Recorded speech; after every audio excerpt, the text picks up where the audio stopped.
Hi friends, ఈ వీడియోలో మనం ఇంటర్నెట్ డౌన్లోడ్ మేనేజర్ స్పీడ్ ఎలా పెంచాలో చూద్దాం. అంటే మీ దగ్గర నెట్ స్పీడ్ తక్కువ వస్తుంది అనుకోండి, అట్లాంటప్పుడు ఏంటంటే ఈ ట్రిక్ని యూజ్ చేయొచ్చు. దానికంటే ముందు చూడండి, మీరు నా ఇటువంటి అప్డేట్సే మీ మెయిల్లోకి పొందాలనుకుంటే youtube.com/Hafiz Syed తెలుగు వీడియోస్ అని టైప్ చేసి సబ్స్క్రైబ్ బటన్ ప్రెస్ చేయడం ద్వారా మీరు నా లేటెస్ట్ అప్డేట్స్ మెయిల్లోకి పొందొచ్చు. మీరు నా ఇంకో ఛానల్ youtube.com/HafizTime అని టైప్ చేసి సబ్స్క్రైబ్ ప్రెస్ చేయడం ద్వారా ఈ ఛానల్ అప్డేట్స్ని కూడా మీరు మెయిల్లోకి పొందొచ్చు. అంతేకాకుండా timecompress.in అనే వెబ్సైట్ ద్వారా కూడా మీరు నా వీడియోస్ని చూడొచ్చు.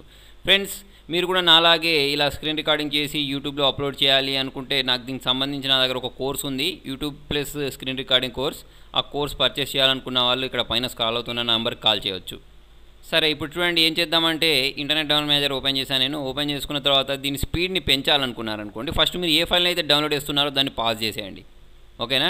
ఇక్కడ రెజ్యూమ్ ప్రెస్ చేస్తే ఏమవుద్దంటే డౌన్లోడింగ్ స్టార్ట్ అవుద్ది కదా. అలా కాకుండా మీరు ఏం చేస్తారంటే దీన్ని చూడండి, ఇక్కడ స్పీడ్ చూసినట్టయితే మనకు తక్కువ వస్తూ ఉంటుంది. ఓకే, అప్పుడు మీరు ఏం చేయాలి అంటే దాన్ని పాజ్ చేయండి. ఓకే, ఇప్పుడు నేను ఇక్కడ రెజ్యూమ్ ప్రెస్ చేస్తున్నాను. రెజ్యూమ్ చూడండి ఇలా డౌన్లోడ్ అవుతుంది కదా. ఈ స్పీడ్ని ఇంక్రీజ్ చేయాలనుకున్నారనుకోండి, అప్పుడు ఏం చేస్తారంటే దీన్ని పాజ్ చేసేయండి. ఓకే, పాజ్ చేసుకున్న తర్వాత మీరు దీన్ని ప్రెస్ చేయండి. ఊపిరి అనే ఫైల్ నేను దీన్ని డౌన్లోడ్ చేస్తున్నాను కదా, దీన్ని ప్రెస్ చేసేసి ఇక్కడ ఆప్షన్స్లోకి వెళ్దాం. ఆప్షన్స్లోకి వెళ్ళిన తర్వాత ఇక్కడ మీకు కనెక్షన్స్ అని ఉంటుంది. దీనిలోకి వెళ్ళి ఇక్కడ మీకు ఏంటంటే మామూలుగా జనరల్ ఇక్కడ లో అని ఉంటుంది. ఓకేనా? లో స్పీడ్ డైలప్ అని ఉంది చూసారా, దీనిలోకి వెళ్ళేసి హై స్పీడ్ డైరెక్ట్ కనెక్షన్ అని ఉంది చూసారా, దీన్ని ప్రెస్ చేయండి.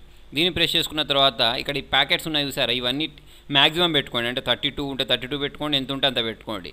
నేను 32 పెడుతున్నాను. 32 పెట్టుకోవడం వల్ల ఏంటంటే మనం డౌన్లోడ్ చేసే ఫైల్ 32 పార్ట్స్లలో వస్తాయి అన్నట్టు. మీకు ఎన్ని ఎక్కువ పాకెట్స్లలో వస్తే అంత ఫాస్ట్గా డౌన్లోడ్ అవుతూ ఉంటుంది. ఓకే, ఇది పెట్టేసుకొని ఓకే ప్రెస్ చేసుకోండి. ఓకేనా? ఓకే ప్రెస్ చేసుకున్న తర్వాత ఇప్పుడు మీరు దీన్ని రెజ్యూమ్ చేశారనుకోండి, మీరు ఇంతకుముందు డౌన్లోడ్ చేసిన స్పీడ్ కంటే ఏంటంటే ఈ స్పీడ్ ఎక్కువ రావడం మీరు చూడొచ్చు. అంటే మీకు ఇక్కడ 50 వచ్చింది అనుకోండి, ఆ 50 పోయి 70 వరకు వస్తుంది. 70 or 60 అట్లా వస్తుంది. ఓకేనా? ఇక దానికంటే ఎక్కువ అంటే రాదు, కానీ ఇప్పుడు మీకు 50 kbps వచ్చినప్పుడు 70 దాకా ఎక్స్పెక్ట్ చేయొచ్చు. ఓకే, తర్వాత వచ్చేసి చూడండి, మీరు ఈ స్పీడ్ ఇప్పుడు ఇది డౌన్లోడ్ చేస్తున్నారనుకోండి, ఫైర్ ఫాక్స్లోకి వెళ్ళి మీరు ఇంకేదైనా బ్రౌజింగ్ చేస్తూ ఉంటే అప్పుడు ఏదైనా పేజ్ ఓపెన్ అవుద్దా? జీమెయిల్ కానీ ఫేస్బుక్ కానీ ఓపెన్ చేస్తే ఓపెన్ అవ్వదు, ఎందుకంటే మొత్తం స్పీడ్ అంతా ఇదే తీసుకుంటుంది.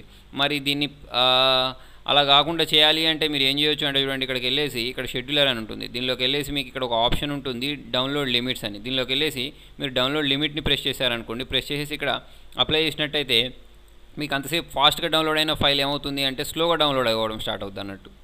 యాక్చువల్లీ షెడ్యూలర్లో ఆ ఆప్షన్ కాదు మనం చేంజ్ చేయాల్సింది. నేను ఇక్కడ ఇది చూసారా, ఇది ఫైల్స్ ఇన్ ద క్యూ అని చూసారా, ఇక్కడ మీకు 4 అని చూసారా, ఇక్కడ 1 అని పెట్టుకోండి. ఇది 1 అని పెట్టుకోవాలి, అది కాదు. ఓకే, తర్వాత వచ్చేసి మీరు స్పీడ్ని లిమిట్ చేయాలి అంటే మాత్రం ఏం చేయాలంటే దీని మీద ఇప్పుడు మీరు రెజ్యూమ్ చేస్తారు కదా, రెజ్యూమ్ చేసినప్పుడు మీకు ఇక్కడ స్పీడ్ లిమిటర్ అని ఉంటుంది. దీనిలోకి వెళ్ళేసి మీరు యూజ్ స్పీడ్ లిమిట్ అని ప్రెస్ చేసి ఇప్పుడు మీరు ఇక్కడ 10 అని పెట్టుకున్నారనుకోండి, 10 kbps అని పెట్టేసుకుంటే ఇప్పుడు మీకు ఇక్కడ డౌన్లోడ్ అవ్వడం ఎంత దాంతో డౌన్లోడ్ అవుతుంది అంటే 10 kbps తోటే డౌన్లోడ్ అవుతుంది. అట్లా కాకుండా మీరు ఇక్కడికి వెళ్ళేసి 50 kbps పెట్టుకున్నారనుకోండి, అట్లాంటప్పుడు మనకు డౌన్లోడ్ అయ్యేది ఇక్కడ ఎట్లా నుంచి డౌన్లోడ్ అవుతుంది అంటే 50, అంతే ఇక 50కి దాటదు అన్నట్టు. చూడండి ఇక్కడ 37 వరకే వస్తుంది. అట్లా కాకుండా నేను తీసేసాను అనుకోండి, అప్పుడు నాకేంటంటే ఇది మొత్తం కన్జ్యూమ్ చేస్తుంది. అంటే ఎంత స్పీడ్ వస్తుందో అంత స్పీడ్తో డౌన్లోడ్ అవుతుంది. చూసారు, ఇంతకుముందు నాకు ఇది ఏంటంటే 230లో అట్లా డౌన్లోడ్ అయింది. ఇప్పుడు నేను ఇంతకుముందు ఈ సెట్టింగ్స్ చేంజ్ చేయడం వల్ల నాకు ఏంటంటే ఇంతకుముందు సడన్గా 500 దాకా కూడా మీరు వెళ్ళడం చూడవచ్చు. ఇలా మీరు డౌన్లోడ్ స్పీడ్ని ఇంక్రీజ్ చేయొచ్చు. ఫ్రెండ్స్, మీకు నా వీడియో నచ్చినట్టయితే లైక్ బటన్ ప్రెస్ చేయండి. ఫేస్బుక్ ద్వారా, ట్విట్టర్ ద్వారా, గూగుల్ ప్లస్ ద్వారా నా వీడియోని షేర్ చేయండి. మీ సలహాలను సూచనలు కామెంట్ రూపంలో తెలియండి. Thank you.